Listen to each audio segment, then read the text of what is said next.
certaine manière le souvenir de la Seconde Guerre mondiale, et en même temps par un positionnement scientifique, et là je parle en tant que géographe et non pas en tant que philosophe, c'est-à-dire avec toutes les marges d'erreur qui peuvent nous séparer sur un tel champ, comme quelqu'un qui allie une tradition très forte de la philosophie continentale et une modernité qui est éminemment la nôtre.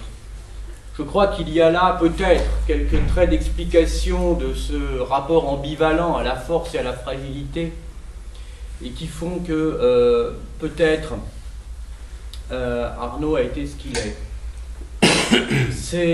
Ce type de positionnement me semble parfaitement en phase avec le projet scientifique de l'équipe Habitée, qui vise précisément à explorer en dehors des normes les outils et les concepts du monde contemporain, du monde du XXIe siècle. Je crois qu'il y a là très clairement, dans cette réflexion d'ensemble, une place éminemment importante pour cette journée philosophie, écologie et praxis. Et je voudrais à l'occasion remercier Arnaud de l'avoir organisé, et remercier très chaleureusement les collègues qui sont venus, certains de loin, pour un temps assez court, qui seront récompensés entre autres par la qualité des débats, mais aussi par une météo clémente. Donc merci de tout cœur, je ne vais pas citer tous nos collègues, mais merci de tout cœur et de toute pensée d'être parmi nous. Je voudrais remercier également Geoffrey Barache qui a œuvré pour que cette journée ait lieu, et lui donner immédiatement la parole pour qu'il fasse des présentations avec la compétence scientifique qui est la sienne et qui n'est pas la mienne. Merci beaucoup, cher Olivier. Je dirais juste quelques mots pour ouvrir le colloque en l'honneur de notre collègue Arnaud Münster, que je connais d'ailleurs depuis longtemps. Je crois qu'il y a un cheminement de nos deux vies scientifiques et autres. J'ai rencontré Arnaud Münster à Paris. Je m'en suis souvenu à la fin des années 70, peu après mon arrivée en France. Arnaud qui avait fait ses études en Allemagne, et je me souviens d'ailleurs, hier soir, j'avais oublié le nom de la rue où j'allais dîner chez lui de temps à autre au début des années 80. C'était la rue Charlot, où j'avais entendu des choses magnifiques sur la philosophie d'Ernst Bloch, sur Lukács, sur un tas de thèmes comme ça que j'ai pu découvrir grâce à ces conversations très prolongées avec Arnaud Münster. Ensuite, c'était en qualité de chef du département de philosophie à l'époque que nous avons, avec Bernard Rousset, recruté Arnaud Münster au département de philosophie, et après il a eu son poste titulaire en 1994, si mon souvenir est bon. Donc c'est avec beaucoup d'émotion et de plaisir en même temps que je parle des travaux scientifiques aussi de notre collègue, qui sont extrêmement impressionnants. Je rappelle quelques étapes de sa biographie intellectuelle. Bien entendu, il est né à Breslau, c'est-à-dire aujourd'hui une ville polonaise. Et il a fait ses études initialement en Allemagne, et notamment à Tübingen et à Berlin. C'est à Tübingen qu'Arnaud Münster rencontre et travaille avec Ernst Bloch lui-même, philosophe très éminent, philosophe qui, je vous le rappelle, pendant les années 20, était en correspondance et en contact direct avec les intellectuels qui ont le plus marqué, disons, notre 20e et 21e siècle, à savoir Walter Benjamin, Georg Lukács et un tas d'autres intellectuels de cette époque. Je vous rappelle aussi les grands écrits Geist der Utopie, l'esprit de l'utopie,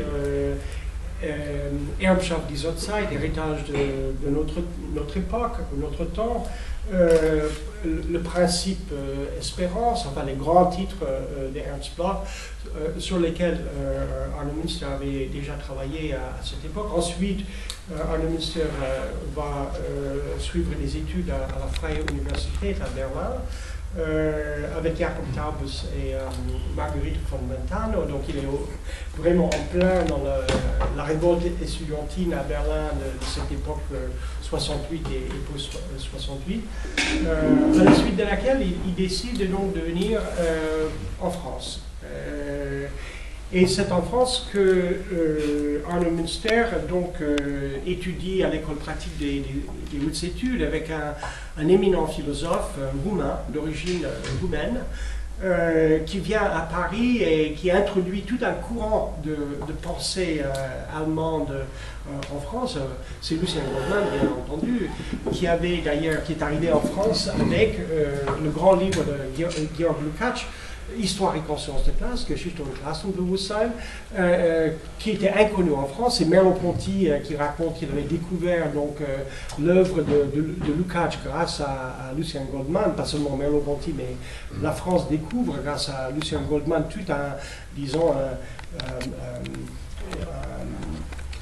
rayonnement philosophique de la gauche allemande à cette époque.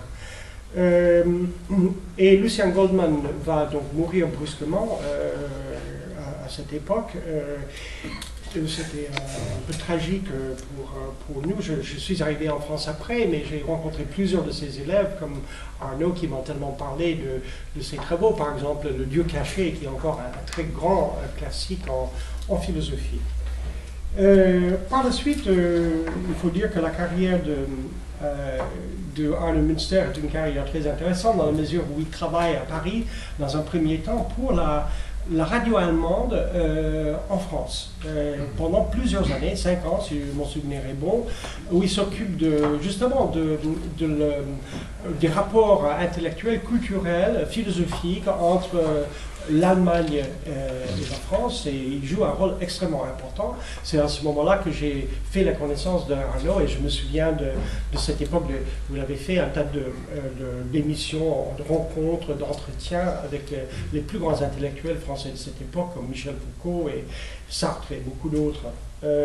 Donc il travaille sur la philosophie française aujourd'hui, et s'il a fait des cours sur Sartre aujourd'hui à Amiens, ce sont des connaissances de première main, si vous voulez, des connaissances et des philosophes qu'il a pu connaître directement, en chair et en os, comme on dit, et dans le dialogue et dans disons, les échanges directs. Alors j'ai découvert moi-même, je dois le dire, que je n'ai pas tout lu d'Arno Münster. J'ai lu beaucoup de ses ouvrages, à commencer par sa thèse, qui pour moi reste peut-être le livre le plus important sur Ernst Bloch, qui était la thèse, et puis complètement retravaillée, bien entendu, publié, qui est un classique en Allemagne déjà, dans l'édition Surkamp, sur la pensée du jeune Ernst Bloch, et le concept d'utopie, traduit bien entendu aussi en français. Je rappelle aussi que Arno Münster a soutenu donc un doctorat d'État à la faculté de philosophie et de sciences sociales à l'université d'Hanovre, qui portait justement sur ce thème qui sera publié sous forme d'ouvrage. C'est d'ailleurs à Paris, à cette époque, quelques années plus tard, en mars 85, je regarde cette fois-ci son curriculum vitae, mais j'étais moi-même présent, donc je peux témoigner de cette soutenance tout à fait remarquable.